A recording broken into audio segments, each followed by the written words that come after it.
नीति आयोग के सदस्य प्रोफेसर रमेश चंद ने कृषि अर्थशास्त्रियों के 32वें अंतर्राष्ट्रीय सम्मेलन यानी कि ICAE में बताया कि कृषि हमेशा से भारत की विकास रणनीति का एक प्रमुख क्षेत्र रहा है। उन्होंने कहा कि 2016-17 से 2022-23 के 7 वर्षों में भारत ने कृषि क्षेत्र में 5% की वृद्धि दर हासिल की है। विश्व बैंक के आंकड़ों का हवाला देते हुए चंद ने बताया कि पिछले दशक में भारत ने वैश्विक स्तर पर कृषि सकल घरेलू उत्पाद यानी कि GDP में सबसे अधिक वृद्धि दर दर्ज की है।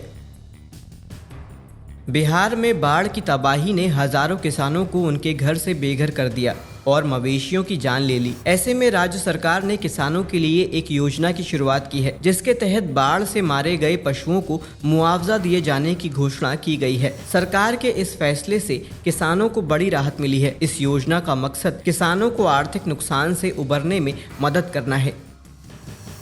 पशु और मत्स्य संस्थान विभाग के अनुसार प्राकृतिक आपदा एवं राज्य सरकार द्वारा अधिसूचित स्थानीय आपदाओं में पशुपालकों के पशुओं की मृत्यु की स्थिति में बिहार सरकार अनुदान देगी। गाय, भैंस, ऊंट, याक आदि की बाढ़ या आपदा में मौत होने पर किसान को प्रति पशु 37,500 रुपए का मुआवजा दिया जाएगा। प्रति परिवार अधिकतम 3 पशुओं का ही अनुदान दिया जाएगा। अन्य पशु जैसे बकरी, भेड़ और सूअर आदि की बाढ़ या आपदा में मौत होने पर प्रति पशु 4,000 रुपए किसान को मुआवजा दिया जाएगा। प्रति परिवार अधिकतम 30 पशुओं तक ही अनुदान दिया जाएगा।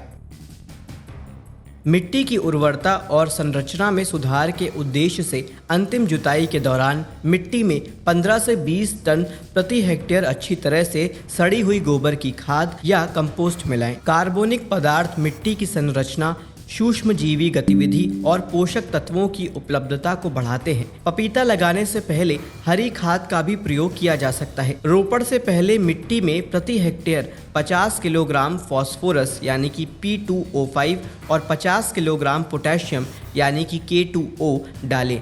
ये पोषक तत्व जड़ विकास और पौधे की शुरुआती वृद्धि के लिए आवश्यक होते हैं। टमाटर की खेती काफ़ी लाभदायक मानी जाती है क्योंकि इसकी बाजार में हमेशा मांग रहती है। उन्नतशील किस्मों में पूसा शीतल, पूसा 120, पूसा रूबी, पूसा गौरव, आरका विकास, आरका सौरभ और सोनाली की बुवाई कर सकते हैं। इसके अलावा हाइब्रिड किस्मों में Pusa hybrid 1, Pusa hybrid 2, Pusa hybrid 4, रश्मि और अविनाश 2 की बुआई से भी किसान अच्छा मुनाफा कमा सकते हैं। टमाटर की फसल 65 से 70 दिनों में तैयार हो जाती है। 1 हेक्टेयर में टमाटर की 800 से 1200 कुंटल तक की पैदावार हो सकती है। अगर बाजार भाव 10 रुपये प्रति किलो हो और आप 1000 कुंटल की पैदावार करते हैं तो इससे 10 लाख रुपए की कमाई की जा सकती है। अगर आप भी किसान हैं और फसल बीमा कराने की सोच रहे हैं तो आपके लिए एक राहत भरी खबर है। सरकार की ओर से PM फसल बीमा योजना के तहत फसल बीमा कराने की तिथि को बढ़ा दिया गया है। अब इस योजना के तहत किसान 10 अगस्त तक अपनी फसलों का बीमा करा सकते हैं। प्रधानमंत्री फसल बीमा योजना किसानों के लिए एक सुरक्षा कवच है। इस योजना के माध्यम से किसानों की फसलों को प्राकृतिक आपदा से होने वाले नुकसान की भरपाई की जा सकती है। देश में हर साल बड़ी संख्या में किसान अपनी फसलों का बीमा कराते हैं ताकि नुकसान की स्थिति में फसल बीमा क्लेम का लाभ मिल सके।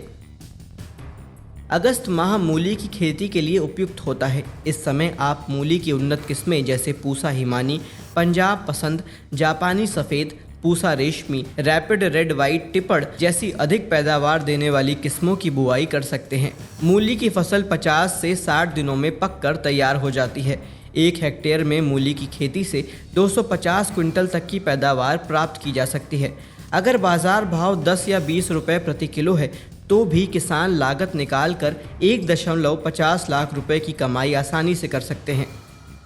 भारत मौसम विज्ञान विभाग यानी कि IMD ने उत्तर प्रदेश के कई जिलों में बारिश की उम्मीद जताई है। पश्चिम उत्तर प्रदेश में अलग अलग स्थानों पर तेज हवा चलने की संभावना है।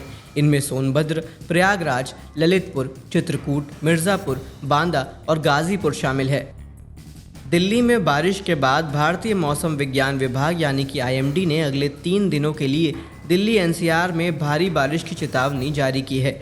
आईएमडी ने 6 और 7 अगस्त को बारिश के लिए येलो अलर्ट जारी किया है। मौसम विभाग के अनुसार रविवार और सोमवार को भी बादल छाए रहने और बारिश होने की संभावना है, जबकि मंगलवार और बुधवार को तेज बारिश की संभावना जताई गई है।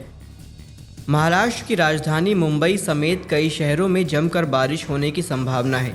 स्थानीय मौसम विभाग ने ठाणे, रायगढ़, पालघर, रत्नागिरी, नासिक, पुणे और सतारा जिलों में बारिश की चेतावनी जारी की है। आईएमडी ने मुंबई, सिंधुदुर्ग और धुले के लिए येलो अलर्ट जारी किया है, जहां भारी बारिश हो सकती है। इसके अलावा अकोला, अमरावती, भंडारा, बुलधाड़ा और वाशिम जिलों के लिए अगले 3 दिनों के लिए येलो अलर्ट जारी किया गया है, जहां गरज के साथ बारिश और बिजली गिरने की संभावना है।